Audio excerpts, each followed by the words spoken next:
Buenas noches y gracias por estar nuevamente con nosotros. Los últimos días hemos estado hablando bastante de política, el juez Carguancho, de todas estas cosas. Hoy día vamos a parar un poco con la política y vamos a analizar eh, a las madres, la situación de las madres, a pocos días de que se celebre el Día de la Madre, una tradición que curiosamente no parece originarse en un tema comercial o algo así, es realmente histórico desde la época de Grecia, donde había algún tipo de cosas en las colonias también, inclusive en Mesoamérica, las culturas precolombinas también de alguna manera rendían homenaje a las madres. Esta vez en el programa lo vamos a hacer. Primero voy a estar con Neldy Mendoza de la Asociación Vida y Familia y vamos a analizar los retos de la madre en el siglo XXI o cómo están las madres en el siglo XXI. Y más adelante voy a estar con Janine Ponce, una antropóloga, para ver cómo cuál es la función de la madre, los conceptos de madre, cómo crían las madres a sus hijos en el Perú, en los distintos Perú, porque no es lo mismo vivir en la ciudad que en el campo, o ser parte de una cultura selvática o de una cultura quechua o una cultura aymara. Trataremos de pasar por todo eso para ver cómo son las madres de nuestro país. Soy Enrique Zavala y le recomiendo que ponga su teléfono en modo avión porque empezamos ya las entrevistas. Nelly, bienvenida. Muchas gracias, Enrique. Buenas noches. Uh, Parece que la falta de tiempo es el principal problema que afrontan las mujeres, por lo menos así lo manifiestan en encuestas que se realizan, no solo en América Latina, sino también en Europa, en España, compatibilizar la crianza de los hijos con las labores profesionales o el trabajo. ¿Compartes esa opinión? Efectivamente, cuando nosotros hemos hecho un análisis global a nivel de América Latina y a nivel mundial, hablamos del mapa mundial de la familia que se hizo con la Universidad de Piura, la Universidad de Navarra también participó en este estudio. Vamos descubriendo que hay dos situaciones concretas respecto de la maternidad. Para las que somos madres, se nos hace muy difícil y se nos hace complicado, complejo conciliar la vida familiar, la crianza con el desempeño laboral familiar por un creciente desamparo de la normativa de los diferentes gobiernos, sobre todo en América Latina, que por un lado nos proponen el desafío de ser una mujer empoderada, que pueda formar parte de la población económicamente activa, que se desarrolle. Si es mucho más educada, más culta, su genoma tendrá mejores características para que los hijos, la descendencia, la prole sea mucho más preparada. Eso por un lado, que nos invita a un desarrollo, nos invita a formar parte de una sociedad activa, pero por otro lado también está ese anhelo tan interno, tan propio de nosotras, de hacer las cosas bien. ¿Y con quién en principio hacer las cosas bien? Con nuestros hijos. Con nuestros hijos. Esa fue digamos que la primera macro conclusión, pero a esto se suma otra segunda conclusión. El Perú tiene aproximadamente un 49% de una población en edad fértil femenina, es decir, entre los 14 y 45 años. Un 49% de esta población desea tener un hijo, pero completamente independiente de formar una familia, un hogar, y sobre todo de contar o que participe en esa crianza el padre. Qué curioso. O sea, Entonces, hay una tendencia importante a ser 49%. madre sin matrimonio. Sí, o sea, Una de cada dos. desde el primer, exacto, desde el primer momento, desde cómo perciben la maternidad actualmente, es pues prescindo del papá. Prescindo del papá y quiero ser mamá, realizarme en esto que a lo mejor lo veo como una prolongación de mi existencia, como una motivación para las cosas que tengo que realizar. ¿Cuál es la pero no base? así. ¿Ese estudio quién lo realizó? La Universidad de Piura se llama el Mapa Mundial de la Familia, hacia el año 2013 tiene vigencia actualmente. ¿Y ese Entonces, es un estudio en el Perú en o es América Latina, en América en Latina? América Latina y tomando en cuenta incluso a Australia, a Medio Oriente y a Europa. Entonces, por eso es que se denomina el Mapa Mundial de la Familia. Sin embargo, estos datos a nosotros nos dan como un aviso para poder seguir trabajando en la educación porque la maternidad está incompleta sin la paternidad. Ahora es curioso Se porque necesita la presencia de ambos. estuve buscando alguna información y, por ejemplo, hay un estudio, una tesis para una maestría en la Pontificia Universidad Católica del Perú, hecha por Tania Pariona, que tenía unos datos que a mí me parecieron muy interesantes. Se refería a Lima y creo que podríamos ponerlo trasladarlo también a las grandes ciudades. Grandes ciudades entre comillas, Arequipa, Trujillo, ¿no? Dice, las mujeres profesionales postergan la maternidad hasta los 35 años. Como, como indicador o como base mínima, porque es que a partir de los 35 años recién pienso, ¿no? O me tomo la idea del tiempo para pensar en la maternidad o para trabajar en desarrollarme con la maternidad, en ser madre. No es el momento final. Entonces, 35 años estamos hablando biológicamente ya de un momento en que nuestro organismo comienza a tener cambios, pero cambios Y tú eres una profesional de la salud. Exactamente, que no que sean cambios favorables a la maternidad, sino más bien que son perjudiciales, y más aún si es el primer hijo. Ya se habla de un embarazo de riesgo después de los 30. De alto riesgo, incluso cuando sobrepasan los 36, 37 años y es el primer hijo, la primera gestación. 35 años. A mí me pareció sorprendente. Y pero a esto, por ejemplo, Enrique, la ginecología, la Sociedad Ginecológica nos advierte que si los 35 años es la edad inicial con la que la mujer quiere iniciar la búsqueda de un embarazo, pero detrás hubieron costumbres o hábitos, estilos de vida, como por ejemplo el consumo de alcohol, como por ejemplo el consumo de anticonceptivos, la posibilidad de daños teratogénicos o de lesiones, ¿Pero de qué cambios, es un daño teratogénico? malformaciones, de alteraciones en la misma gestación, de la muerte del bebé intrauterinamente, es más alta. Es más alta. ¿A qué edad es adecuado embarazarse, biológicamente hablando? El organismo de una mujer está preparado entre los 22, 23 años para poder ofrecer una gestación lo más sana posible. Además que hasta esta edad se supone que ya hemos completado las metas básicas, como por ejemplo en cuanto a la formación académica, se puede haber acabado una carrera, en cuanto también a las motivaciones personales esenciales para poder optar por la maternidad. Es una edad muy bonita. Es muy bonita, pero yo creo que, por ejemplo, ¿tú tienes hijas? Yo creo que si viene una hija y está en el último año de universidad con 22 años y te dice, me quiero casar, tú le dices, espérate un ratito, termina tu carrera, establécete un poco, piensa en las cosas y luego cásate. Y Claro, no, o no es sea, muy fácil que las mamás agarren y le digan, oye, cásate en la mitad de la universidad, no te preocupes. Claro, ¿no? es el nivel de valoración que le damos a la maternidad familiar y socialmente. Si la situación se presenta así y somos una familia que tiene pues un alto nivel de valoración a la maternidad, nos preocuparemos más bien de cómo apoyar a que esta maternidad siga adelante y también cómo apoyar a que el papá de este hijo, que forma parte de nuestra familia, tenga los medios indispensables, básicos para empezar una familia. Pero socialmente no ocurre así, Enrique, la maternidad. O sea, llega y te dicen eso y el novio, ¿y con qué vas a mantener a mi hija? Claro, el aspecto económico bueno, van a decir que soy un machista. asfixiando. Van a decir que soy un machista. No, yo pienso que estás en lo correcto porque es que no se vive de emociones ni tampoco de sueños y sentimientos. Es algo muy correcto y sensato pensar en esto, pero vale este ejemplo para que nosotros también digamos que la maternidad en el siglo XXI está despojada de protección, más bien está amenazada. O sea, lo que menos se le puede ocurrir a una mujer, lo que me va a cantar la sociedad en medio de la llegada de un embarazo, un cuarto hijo, por ejemplo, o un embarazo a los 19 años, o un embarazo por unas circunstancias poco deseadas, lo que me va a cantar la sociedad en completo es, por favor, olvídate de ese niño. Lo último que puedes pensar es ser mamá ahora. Todo lo que tengas a tu alrededor es mejor.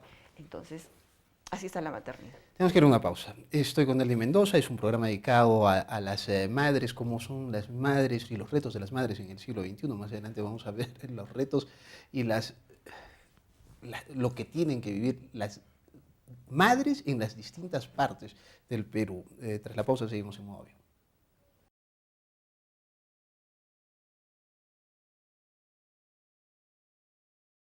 Estamos de regreso en el programa, sigo con Nelly Mendoza. Nelly Mendoza es de la Asociación Vida y Familia y estamos hablando de los retos de la mujer en el siglo XXI. quiero sorprenderte un poco más, porque en esa misma tesis de Tania Pariona, resulta que así como las mujeres en Lima y en las grandes ciudades, eso lo estoy extrapolando yo, no Pariona, eh, postergan la maternidad hasta los 35 años, las profesionales, las mujeres con más alto nivel educativo prefieren no ser madres. ¿Por qué crees que las personas más educadas, con mayor dedicación al estudio, personas más cultas, no postergan la maternidad, no la cancelan, la anulan, no quieren ser madres?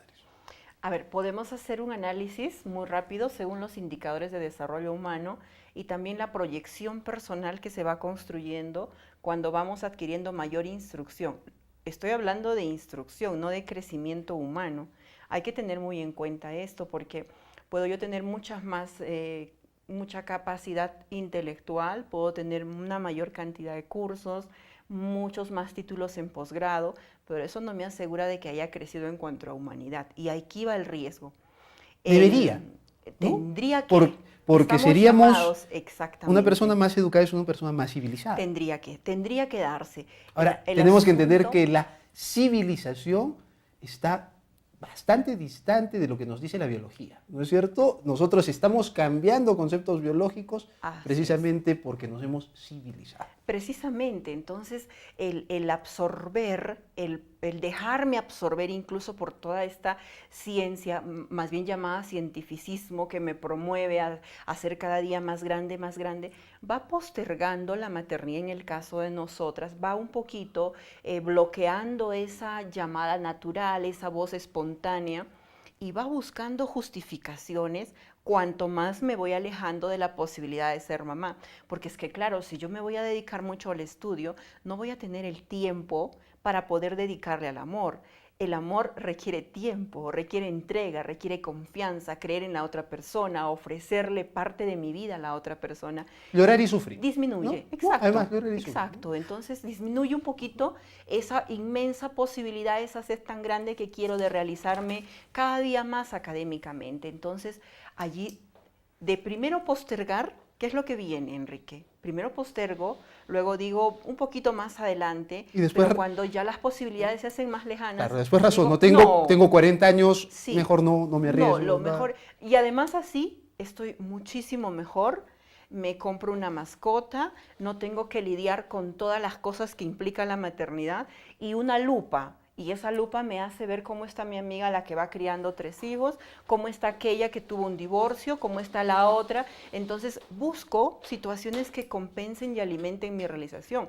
Pero lo cierto, Enrique, es que cuando nosotros medimos realizaciones en términos propios de la realización humana, ninguna realización humana en el aspecto, en el lado femenino, alcanza ese desarrollo de la maternidad. Ahora es No lo alcanza. curioso, porque ahí estamos entrando a otras cosas, porque hay personas que lo hacen por el tema de la educación, pero hay otros que lo hacen obligadas por algunas condiciones. Por ejemplo, monjas. Tienen que ser un voto de castidad, ¿no es cierto? O es un voto de castidad irrenunciable, ¿no? Sí. Entonces, Voluntario, que además es es se elige. voluntario, pero es irrenunciable, Sí, ¿no es cierto? exactamente. Entonces, allí viene el asunto. Entonces, si comparamos eso, además, con votos de castidad hechos por hombres, resulta que las élites son las castas. Los monjes tibetanos son castos porque ellos quieren, porque son eso. Pero las castas en China, por ejemplo, las más altas castas, también eran precisamente, tenían votos de castidad, ¿no? O sea, lo veían como algo muy importante. Entonces, si es tan importante para la realización, no sé, pues filosófica, religiosa, intelectual, ¿por qué debería no permitir la realización completa de una mujer? Tendríamos que, para poder entender o dar respuesta a esta pregunta que tú tienes, tendríamos que ir a la esencia.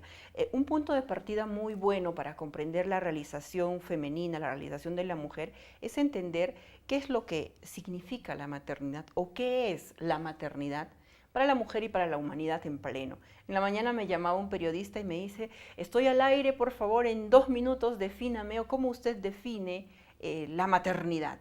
Entonces, le digo, la maternidad es una potencia del alma de toda mujer que permite con su amor, con su capacidad de acogida, con su capacidad de ayuda, hacer que el ser humano que esté al lado de ella sea cada día mejor persona. Y eso es, Enrique, la monja de clausura, aquella profesional científica de 45 años que dejó la maternidad, aquella mamá de 23 años que está criando por primera vez a un hijo y esta muchacha de 17, 18 que se descubre embarazada y está ansiosa, todas ejercen ese potencial, esa energía vital que recorre nuestro cuerpo, que busca acoger una vida naciente dentro del vientre o una vida alojada muy cerca mío. Los estudiantes, los que vienen a pedir un consejo. Entonces, la maternidad constituye a la mujer. La maternalidad es esa energía vital, esa fuerza, ese dinamismo, esa potencia. Y la maternidad biológica ya es lo que, pues, este domingo a nivel mundial se ha buscado rescatar. La maternalidad es la que les da una energía distinta. Sí, ahora, exactamente. Hay una cosa que a mí me parece interesante. Por ejemplo, tú eres, como madre, tú eres distinta a tu mamá, me imagino. O sea, tú crías distinta a tus hijos. Altamente distinta. Y yo me preguntaba por qué. Porque ese tipo de cosas se aprenden por imitación. Y eso es, además, lo que te dicen en cursos que suelen dar organizaciones como Vida y Familia, ¿no es cierto? El mejor ejemplo son los padres. Tu hijo va a actuar como te ve actuar a ti. Cosas por el estilo. Entonces tú debiste aprender la maternidad de tu madre. Los primeros pasos, hasta los 12, 14 años, son una repetición de los actos de nuestros padres. Pero a partir de los 12, 14 años ya establecemos un juicio humano. Y ese juicio hace que en la adolescencia cuestionemos a nuestros padres y los pongamos frente a la pared y los acusemos. Pero por allá a los 18, 19, 20 años empezamos a discernir todas las cosas buenas que nos han dicho, con ellas nos quedamos, y algunas, fruto de nuestro propio crecimiento, desenvolvimiento, maduración emocional, hace que más bien las elevemos, pero que llevamos en un 70% la estructura de lo que papá y mamá fueron, no tanto de lo que dijeron, allí está. Yo hace un momento he dicho de una manera así muy exagerada, altamente distinta a mi mamá, pero eso digo yo. Es mi percepción y trato cada día de no cometer aquellos errores que de repente me hirieron o aquellos en los que me hicieron sentir ¿Qué te hizo tu mamá que no les haces a tus hijos?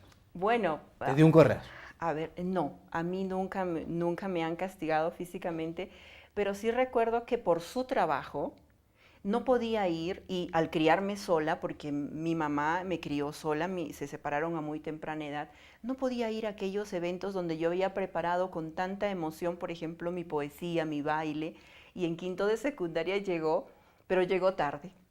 Entonces, eso trato de evitar con mis hijas. Sin embargo, los hijos... Muy de película norteamericana. Muy de película norteamericana, pero real. Sin embargo, cuando yo pensaba que estaba muy lejos de imitar estos pasos, mi hija me dijo, mamá, acabas de decir la misma frase de mi abuelita. Y yo me quedé allí, pues en rojo, era real. Cristina Faustino es curioso esto, yo me quedo sorprendido, ¿no? Hay una especialización ahora en conciliación de la maternidad, trabajo y empresa. O sea, ya es una especialidad. O sea, de lo que hemos estado hablando. Y Cristina Faustino es una especialista en esto de Women Media, que es una red social para mujeres profesionales. Pero hay una frase que me pareció muy interesante de ella. Dice, hemos pasado de ser madres, está hablando de décadas atrás, 25 años atrás aproximadamente, a ser madres trabajadoras, sacrificándonos por nuestros hijos, intentando llegar a todo, olvidándonos de nosotras mismas. Aquí en esta frase me queda la motivación de aclarar una cosa. Dice, hemos pasado de ser madres a ser madres trabajadoras, sacrificándonos por nuestros hijos. Habría que aclarar y analizar, ¿estamos sacrificándonos por nuestros hijos o estamos sacrificando a nuestros hijos? Porque lo que viene a continuación No, ella es dice sacrificándonos por nuestros hijos Sí. e intentando llegar a todo, ¿no? Lo que tú has dicho. O sea, Sí. estoy trabajando, pero tengo que llegar al colegio, ¿no? Sí, sí, tratamos, nos Olvidan, organizamos. y luego, o sea, lo refuerzo porque la frase final es la que le da sentido Nos a esto, ¿no? olvidamos de Olvidándonos de nosotras mismas. ¿no? O sea, Es que, trato de hacer todo. Enrique, si es que ahí está haciendo una especialización o se busca ayudar a la mujer en cuanto a desempeñarse lo mejor posible como profesional y como madre, lo primero que tendríamos que tocar es organízate, organízate en cuanto a las actividades que aceptas y en cuanto a los gastos. Yo adjuntaría, y me gustaría escribir, si me pasas el link a esta profesional, que por ejemplo, esta población económicamente activa en América Latina y básicamente en un país muy cercano, en Ecuador, en Guayaquil, vemos que el porcentaje de mujeres madres que crían, de mujeres, más endeudadas o con más problemas de consumismo, son precisamente las que están criando. Entonces, dime si nosotras como mamás tenemos como compensación del tiempo que no pasamos con nuestros hijos, proveerles más cosas o como compensación personal. Es que yo me olvido de mí, trabajo todo el día, atiendo a los hijos, aquí me toca hacerme un regalito, pero en función del crédito. Hay Ahora, un desorden gigantesco. hay un desorden gigantesco, pero hay otras muestras muy interesantes. Leía, por ejemplo, que hay alrededor de 2.500 mujeres encarceladas que trabajan dentro de la cárcel. dentro de la cárcel para mantener a sus hijos. Mira qué ejemplo tan ¿no? grande. O sea, esto a mí me parece, gracias por el dato, me parece tan loable porque están dedicando digamos que esa situación de penalidad y siguen empeñadas en ayudar a sus hijos. No hay esta conciliación por un marco legal que nos proteja en los horarios, pero las que más nos estamos desprotegiendo somos nosotras mismas. Retomar esa alegría de pasar tiempo con nuestros hijos, ahorra gasto, por ejemplo. Tenemos que dar una pausa, Nelly. Regresamos todavía. Claro que sí. Estoy con Nelly Mendoza de la Asociación Vida y Familia. Estamos dedicando este programa a las madres a analizar lo que tienen. Tras la pausa,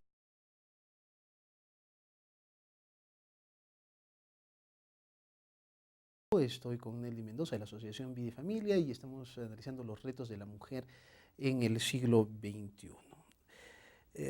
Rachel Silverman es una psicóloga, fue entrevistada hace un tiempo y le preguntaron sobre los retos de la mujer de hoy. No estaban tratando de filosofar en el asunto, sino de los retos inmediatos. Y decía, las madres deben ser ahora muy cuidadosas. Cuando te dije lo del correazo, cosas por el estilo, es que ella sostiene que antes la crianza podía ser así, la madre podría ser muy rígida y no era cuestionado. Ahora sí se cuestiona el asunto y no es decoroso hacerlo en el menor de los casos y es un delito en el peor de los casos. ¿No es cierto? Entonces, decía, las madres ahora tienen que ser cuidadosas en esto. Pero no solo eso, las madres tienen que ser tecnológicas, porque si tienen niños en el colegio, las madres tienen que saber sobre redes sociales, internet, por los riesgos que pueden tener los hijos y tienen que estar prevenidas. Y además de todo eso, ella decía que las madres deben aprender a controlar ahora sus emociones y a tener conocimiento. ¿Tú crees que esas son realmente las cosas básicas que tiene que tener una madre? Bueno, dentro de todas las cosas básicas están muy bien planteadas. Fundamentalmente me quedo con la última, que habla de un autocontrol. El mayor daño que una madre puede hacerle a sus hijos es darle momentos completamente inestables y desequilibrados. El niño se vuelve ambiguo emocionalmente, inseguro, porque tiene una crianza o tiene un contacto, estamos en el tema de la mamá, también el padre, pero ahora hablando a propósito de la maternidad, donde mamá un día está como muy dedicada, muy cariñosa y otro día es completamente hostil. estos puntos de desequilibrio, estar siempre en los polos, generan una completa inseguridad en los hijos. Y esa inseguridad que dañino. generan las madres y que es muy dañina no está relacionada con temas como el estrés, por ejemplo, y un estrés producido porque, uno, el trabajo y la casa. No, lo que decías, el Estado y los empleadores no ayudan mucho en la compatibilización de horarios. Sí. Segundo, los ingresos. Exactamente. ¿No? Y en una sociedad como la nuestra, donde Kotler decía que con un estornudo el 80% de la clase media podía volver a la pobreza. Y hemos visto, hubo un estornudo y 350.000 peruanos el año pasado dejaron de ser clase media para regresar a la pobreza. A este punto toquémoslos muy rápido y precisemos una situación que yo voy viendo a lo largo de las investigaciones. Y me hago la pregunta, aunque no soy economista, me hago la pregunta, el tema de los ingresos tiene que ser reconocido y tiene que ser pues trabajado, elaborado, a quien le corresponda mejorar esos ingresos, pero más que la situación de ingresos, lo que hiere y lastima la maternidad es cómo utilizo esos ingresos que tengo. Y ahí es donde yo iba a la anterior frase, decía, no tenemos tiempo para nosotras tenemos que también darnos tiempo, pero ¿cómo identifico, cómo me proyecto en la maternidad? Si ese tiempo que me corresponde a mí hiere aquella necesidad de mis hijos porque han pasado por un tiempo de vulnerabilidad, porque es que ahora necesitan un poquito de mí, son preescolares, son más pequeñitos, pasa muy rápido el crecimiento de los hijos, pasa muy rápido y lo que ahora me demanda sacrificio, me demanda mayor esfuerzo, voy a ver tremendamente capitalizado cuando ya no necesiten de mí y ese volar de ellos vaya a ser mucho más independiente y fructífero. Concuerdo contigo, es un pensamiento momentos muy de clase media, pero no es un pensamiento precisamente donde hay subsistencia. Y tenemos muchos pobres todavía en el Perú, personas que los ingresos son de subsistencia, de sobrevivencia. Pero los ingresos, yo sigo de acuerdo, tenemos que provocar un cambio social donde haya una motivación para que la gente que tiene menos recursos vea maneras de cómo acceder a mayores recursos y que el tema de la maternidad sea atendido realmente por el gobierno y por el Estado para proveer un mayor respaldo. Pero lo más importante que yo a propósito de esta entrevista quiero recalcar y dirigiéndome a todas las mamás que crían igual que yo, no podemos dejar que lo económico abrace, triture lo grande que podemos hacer por nuestros hijos. Cuando tú le preguntas a un niño que incluso pasó hambre, ¿qué es lo que más recuerda? Decía, como mamá tenía tanto ingenio para que con lo poquito que hubiera yo comiera. Pero no es lo que comía, es cómo, en qué circunstancias lo comía. Los clubes de madres salvaron eso, al claro, Perú no es justo, y de la muerte a muchos. Lo vamos a justificar. No, pero te digo, los clubes de madres han sido un ejemplo maravilloso y extraordinario que sirvieron no solamente para eso, sino para frenar para inclusive el terrorismo. Y la maternidad subsiste, porque ahí el genio femenino va trabajando lo suyo. Gracias, Enrique. Nelly Mendoza, de la Asociación Vida y Familia. Nos vamos a una pausa, regreso con Yanine Ponce. Yanine Ponce es antropóloga y vamos a cambiar ya no de los retos de la mujer y la situación de la mujer en el siglo XXI, sino en el Perú, en los distintos Perú que tenemos. Tras la pausa, seguimos en Modo Bien.